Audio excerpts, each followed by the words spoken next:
Hey guys, Trouble8385 here with another Pickups video. First of all, since I spelled his name wrong last video, the guy who always puts me in shoutouts in his video and always sends me messages in my videos. Okay, OTOUTO72. Finally, okay, I spelled it right this time. It's bothered me since last time. He also put a video out through, Economic Gaming. He gave me another shout out. I must thank him for that. But anyway. Secondly, this week I beat Gears of War 2. I popped it back in after 4 months. I was stuck on the part where you're flying from underground to the surface, and I just couldn't beat him. And then I put it in this time, and boom, beat him first try. And I put it in again the next day, and within 15 minutes I beat the game. I'm not going to talk about the ending because, some of you may not have played it, some of you own it and never played it, or some of you are stuck in it and are going to put it back in when Gears of War 3 happens. But after the credits, there's, like the first one, there's a thing to continue the story. So anyway, also, if you've seen my other video that I put up yesterday, I got from OneUp a Kane Lynch 2 Dog Days demo code for the Xbox 360. It's the only way to get one is through actual code.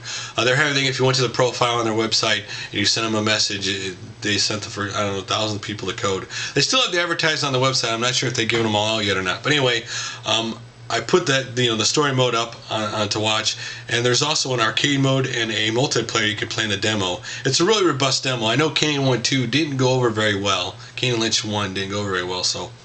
And lastly, for you King's Quest fans out there, a company, I guess the company's name is Phoenix Online. For 10 years now, they've been kind of trying to make King's Quest 9, a fan version of it at least. Vimente in 2005 put a cease and desist on them, and Activision owns them now, and they put a cease and desist this year. Anyway, 2 months ago, Activision went to them and worked out a non-commercial agreement. So on July 10th, if you go to TSL-Game, you can download it for free.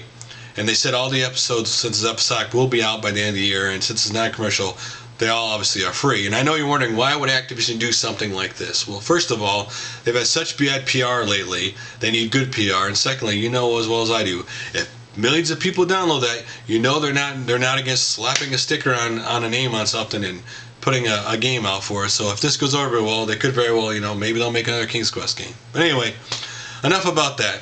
So Wednesday I went and helped my mom. It was finally the last day of their pawn shop. They turned over the next day, helped them pack stuff up, and they gave me some more stuff. And they still haven't given me all. They still got other stuff they haven't pulled and gone through yet, whatever the new owner's not taking. So the first thing they found in their basement was they had 82 Nintendo cases, and I picked them up for my NES games. So. And secondly, they had 7 of these old Nintendo video store cases that used to, when you ran the game used to be in there in the instruction booklet if you were lucky. So I got 7 of those. And my wife, she wants a PSP really bad. She's like a Sony fanboy. She loves, the first system she ever bought was a PS1, so she's fond of Sony. She doesn't hate the other systems. She's just more fond of Sony and comfortable playing on that system. Anyway, my mom happened to have one. She asked about it, and she got a PSP 1000. So, and also it had on it a 4 gigabyte hard drive. Now I know they talk about how people illegally download stuff on PSPs all the time. Well, this thing had 4 gigabytes of illegal music on it. They bought a PSP just to put 4 gigabytes of illegal music on it.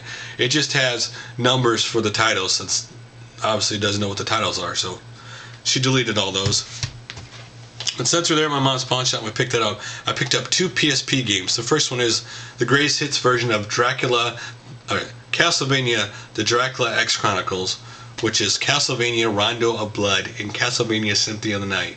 2 Castlevania games I never played. I played Castlevania during the NES and Super NES generation, and I tried playing one during the N64, but it was 3D and the graphics, it just sucked. So I haven't played it since then. I'm also excited about the new Castlevania coming out also. And then I also picked up God of War Chains of Olympus.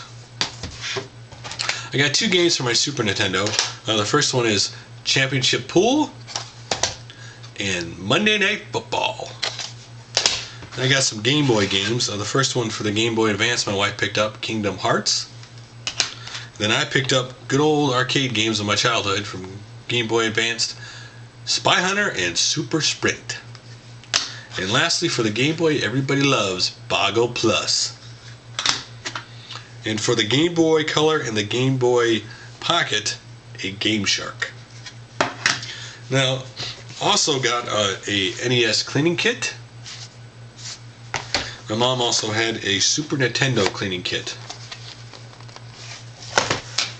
For you pocket, your little handheld fans out there, I picked up Tiger's Electronic Football. And for you N64 fans out there, a game I used to really love on my N64, Pilot Wings 64, Tom and Jerry Fist of Fury, 007 The World Is Not Enough, Lode Runner 3D, Kobe Bryant in NBA Courtside, series I used to love on the N64, Top Gear Overdrive, and lastly, Jeopardy!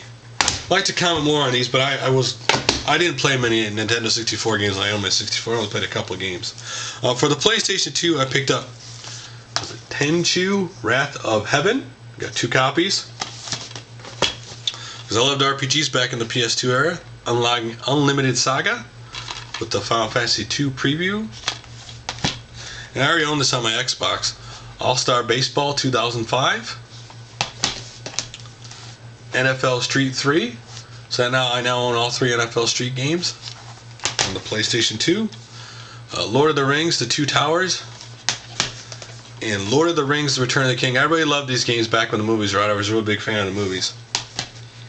And then God of War for the PlayStation 2. I never played God of War when none of the God of War games actually, so I'll be interested when I get a few other games out of the way to actually play this. NBA Street. And then Subnerd 2. I played the original one a little bit. I never played the second one. So. And then these games my mom had at her pawn shop somewhere in the back. They're actually all not a scratch on them. They just don't have any cases. Devil May Cry 2, Disc 1. This is Onimusha 2. Tokyo Extreme Racer Drift 2. And for the Xbox, Halo 2. Now I put this in my Xbox 360 the other day just to see if it works, and it did. And I ended up spending 3 hours playing the single player on this thing, and getting addicted to it. I rented this when it originally came out. I did own an Xbox, so I had to rent a system too. And I got about as far as those 3 hours as when I originally rented it for 3 days. So I'm going to end up playing it and beat it all the way through anyway. It's a really fun game.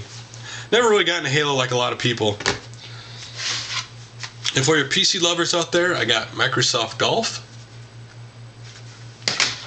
and Comanche 4. Now here's something that I quite don't understand. In my mom's pawn shop, they had a Quake 3 Arena self-boot. Now it says on the disc, only operates with the mod chip or a Dreamcast boot CD. I don't know what that means. This is only for backup purposes, so I got it. I don't have a Dreamcast right now, and I'm not really up to date on that. I don't know much about the Dreamcast itself. So, also for Dreamcast, I have World Series Baseball 2K2, World Series Baseball 2K1, Sega All Stars. I'm assuming this is their, bestsellers version of it. And then World Series Baseball 2K1, the original. Also got Sega Bass Fishing 2. I have the controller for this in a box somewhere from my mom's pawn shop. I got a bunch of stuff from her yet. Since I got more stuff, I haven't gone through yet. So I know I've seen it in there. I just haven't dug it out yet. And then 3 copies of Dreamcast Web Browser 2.0, your gateway to Sega.com and the internet. I wonder if it actually still works. When I get a Genesis, I'll have to try it and find out. Anyway, so I went to my local game exchange this week, and I picked up. It seems every time I go there, I've lately been picking up just Genesis games, and I love these type of games in the arcade. And that would be, I picked up Super Hang-On with the little wiki, and it is complete. And then one of the other things my mom's pawn shop had that I didn't even know they had was a Premier Edition Legend of Zelda Twilight Princess GameCube version strategy guide. Now, this picture on the back, there's actually a poster inside of it for this, and then on the other side of the poster is a map for this actual game. So it's a really nice, big, color-filled, open up all the way, strategy guide. So that's really cool to have. Really, really cool. one non-video game related thing they had in the basement they gave to me to bring back 80s nostalgia for me, because I used to own a lot of these toys back then, and that was Masters of the Universe. This little plastic thing is just cool to have, hard plastic, so cool to have. And I believe that is everything I have for this video, ladies and gentlemen, so until next video.